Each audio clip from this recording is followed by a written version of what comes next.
नमस्कार दोस्तों, आइए जानते हैं बिहार के सभी 38 जिलों की आज की ताजा बड़ी और महत्वपूर्ण खबरों को। लेकिन उससे पहले वीडियो को लाइक कमेंट जरूर करें और साथ यह भी बताएं कि आप इस वीडियो को किस जिले, शहर या गांव से देख रहे हैं। बिहार के 18 जिलों का टेम्परेचर 10 डिग्री से कम। पटना में नर्सरी, एलकेजी यूकेजी क्लास 16 जनवरी तक बंद। 15 जिलों में कोहरे का अलर्ट। बिहार में कड़ाके की ठंड और ऑरेंज अलर्ट। बिहार के कई जिलों पटना, गया, मुजफ्फरपुर में शीतलहर का प्रकोप जारी है। सुबह घना कोहरा होने के कारण विजिबिलिटी 50 मीटर से भी कम दर्ज की गई। मौसम विभाग ने अगले 48 घंटों के लिए ऑरेंज अलर्ट जारी किया है। ठंड के कारण ट्रेनों और उड़ानों पर भी असर पड़ा है। बिहार में मकर संक्रांति और अक्षय पुण्य योग। बिहार के अधिकांश हिस्सों में आज मकर संक्रांति मनाई जा रही है। इस साल 23 साल बाद एक दुर्लभ संयोग बना है, क्योंकि संक्रांति और षटतिला एकादशी एक ही दिन पड़ रहे हैं।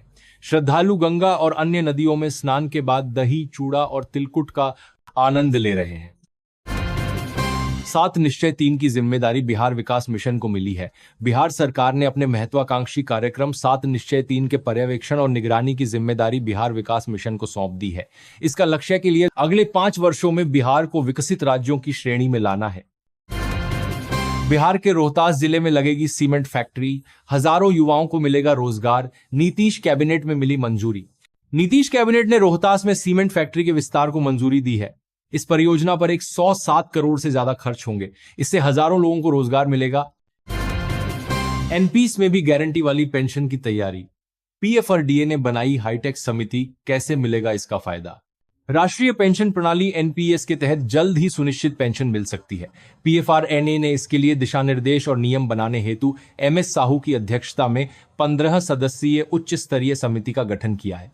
इसका उद्देश्य एनपीएस के 10 अंशधारकों के लिए सेवानिवृत्ति के बाद आय को सुरक्षित और सुनिश्चित बनाना है, जो विकसित भारत 2047 के लक्ष्य के अनुरूप है। बिहार का भागलपुर नगर निगम हुआ डिजिटल। भागलपुर के निवासियों के लिए राहत की खबर है। अब होल्डिंग टैक्स, भवन नक्शा पास कराने और जन शिकायत जैसी सेवाएं पूरी तरह ऑनलाइन कर दी गई हैं। लोग भागलपुर स्मार्ट सिटी ऐप के जरिए घर बैठे ये काम कर सकेंगे। कृषि विभाग में नौकरी और मुंबई में बिहार भवन। नीतीश कैबिनेट ने 41 एजेंडों पर लगाई मुहर। मुख्यमंत्री नीतीश कुमार की अध्यक्षता में हुई मंत्रिपरिषद की बैठक में राज्य के विभिन्न विभागों से जुड़े 41 महत्वपूर्ण प्रस्तावों को स्वीकृति दी गई। मंत्रिमंडल ने करीब 53 वर्ष बाद बिहार और झारखंड के बीच लंबित सोन नदी जल बंटवारे को सुलझा लिया है। मंत्रिमंडल की बैठक के बाद कैबिनेट के अपर मुख्य सचिव अरविंद चौधरी ने बताया कि 1973 में हुए बाणसागर समझौते के अनुसार अविभाजित बिहार को 7.75 मिलियन एकड़ फुट जल आमंत्रित हुआ था। नीतीश सरकार का बड़ा फैसला। बिहार के मंत्री रख सकेंगे अब 2-2 सरकारी बंगले।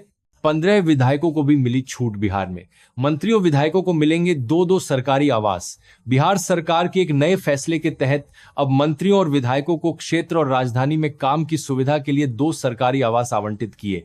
अब देखिए, 2 सरकारी देख रहे हैं, मंत्रियों को विधायकों को मिलेंगे 2 सरकारी आवास आवंटित किए जाएंगे।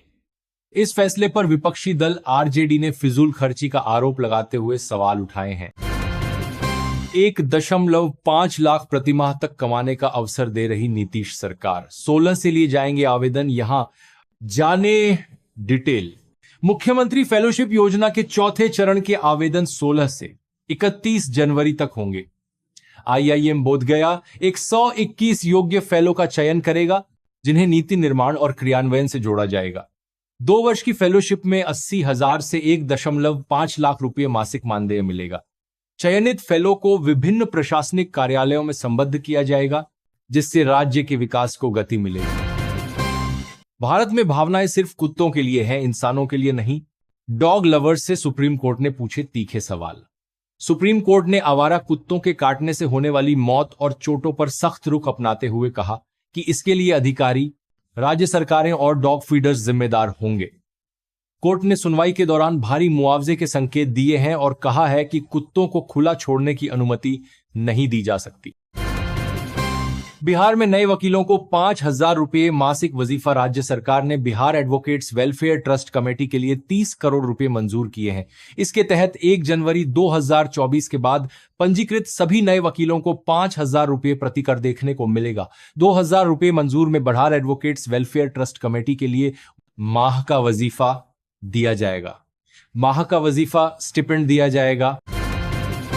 फार्मर रजिस्ट्री में बाधा बन रही जमाबंदी। पीएम सम्मान निधि योजना से बाहर हो सकते हैं लाखों किसान। बिहार में पीएम सम्मान योजना के तहत किसानों को फार्मर रजिस्ट्री में जमाबंदी की समस्या का सामना करना पड़ रहा है। अधिकतर जमीन पूर्वजों के नाम पर होने से लाखों किसान योजना लाभ से वंचित हो सकते हैं। कृषि पदाधिकारियों ने फार्मर रजिस्ट्री को अनिवार्य बताया है। किसान इसे प्रशासन की गलती मान रहे हैं, जिससे उन्हें बेवजह परेशानी हो रही है। बिहार में पंचायत चुनाव की तैयारियां तेज। फर्जी मतदान रोकने के लिए शुरू होगा यह काम। कई पंचायतों से ट्रांसफर होंगे कर्मी। लिस्ट हो रही तैयार।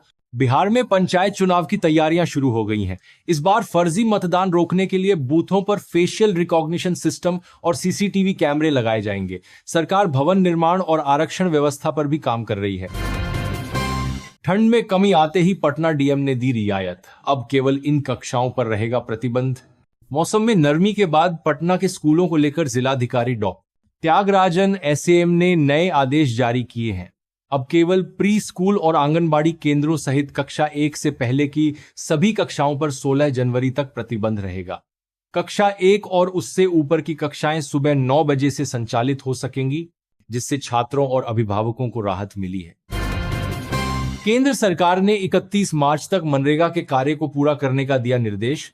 1 अप्रैल से शुरू होगी जी राम जी विकसित महात्मा गांधी राष्ट्रीय ग्रामीण रोजगार गारंटी अधिनियम मनरेगा। 1 अप्रैल से विकसित भारत ग्रामीण रोजगार एवं आजीविका मिशन गारंटी वीबीजी रामजी में बदल जाएगा।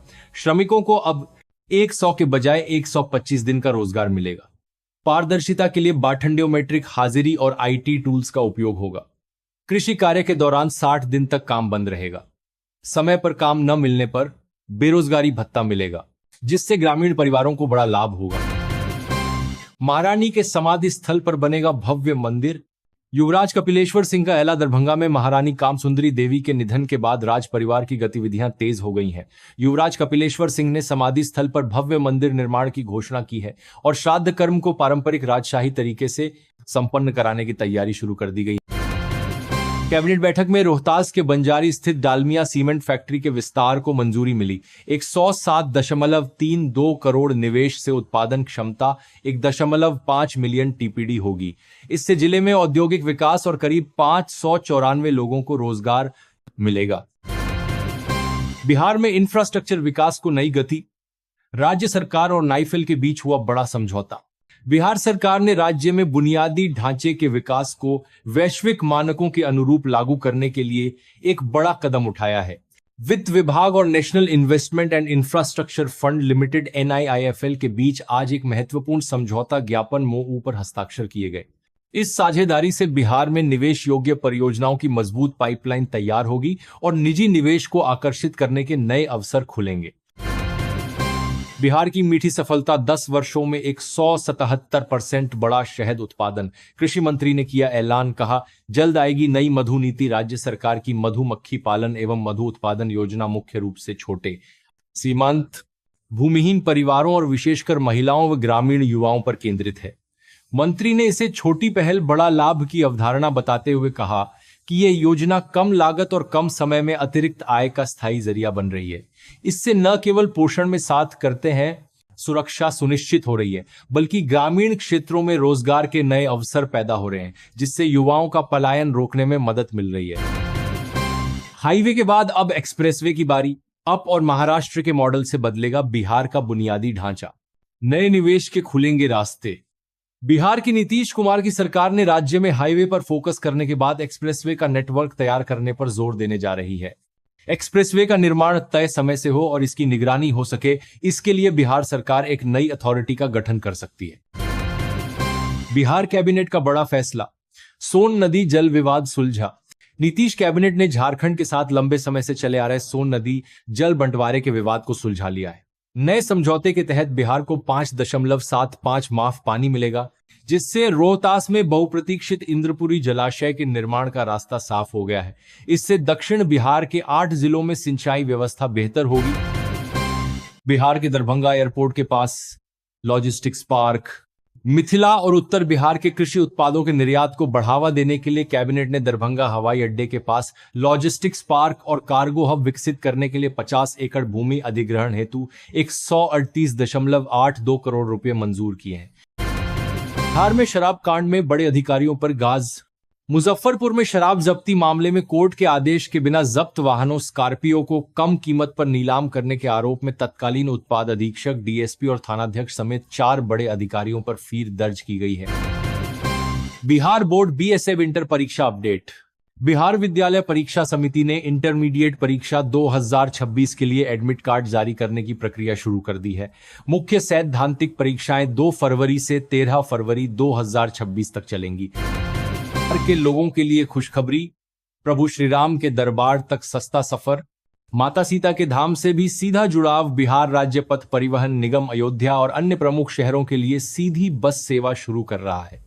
यह सेवा माता सीता के पुनौरा धाम को भी अयोध्या से जोड़ेगी, जिससे श्रद्धालुओं को राम मंदिर दर्शन के लिए सस्ता और सुरक्षित सरकारी विकल्प मिलेगा। एसी और नॉन एसी बसें इस महीने के अंत तक शुरू होने की उम्मीद है, जिससे धार्मिक पर्यटन को बढ़ावा मिलेगा और मुजफ्फरपुर सहित कई शहरों से सीधा संपर्क स्थापित होगा। बिहार द्वितीय इंटर लेवल भर्ती एप्लीकेशन फॉर्म कल तक पूरा करने का मौका। 24,492 पदों के लिए हो रही भर्ती सरकारी नौकरी की तलाश कर रहे युवाओं के लिए बड़ी खबर है। Bihar staff selection commission BSSC की ओर से द्वितीय इंटर स्तरीय संयुक्त प्रतियोगिता परीक्षा बीएसएससी दोंड इंटर लेवल रिक्रूटमेंट के लिए आवेदन 13 जनवरी तक लिए गए हैं। ऐसे में जो अभ्यर्थी 12th उत्तीर्ण हैं और उन्होंने तय तिथि में रजिस्ट्रेशन एवं फीस जमा कर दी है, वे कल यानी 15 जनवरी तक फॉर्म को पूरा कर सकते हैं। सोने चांदी के जनवरी तक दाम आज लगातार तीसरे दिन ऑल टाइम हाई पर है। India Boolean and jewellers association के अनुसार 1 किलो चांदी की कीमत 14,145 रुपए बीकर 2,77 175 रुपए हो गई है। कल इसने 2,63 रुपए का ऑल टाइम हाई बनाया था। दोस्तों, बिहार से जुड़ी आज की खबरों में इतना ही और अधिक खबरें जानने के लिए आप बिहार न्यूज़ 92 के साथ जुड़े रहिए।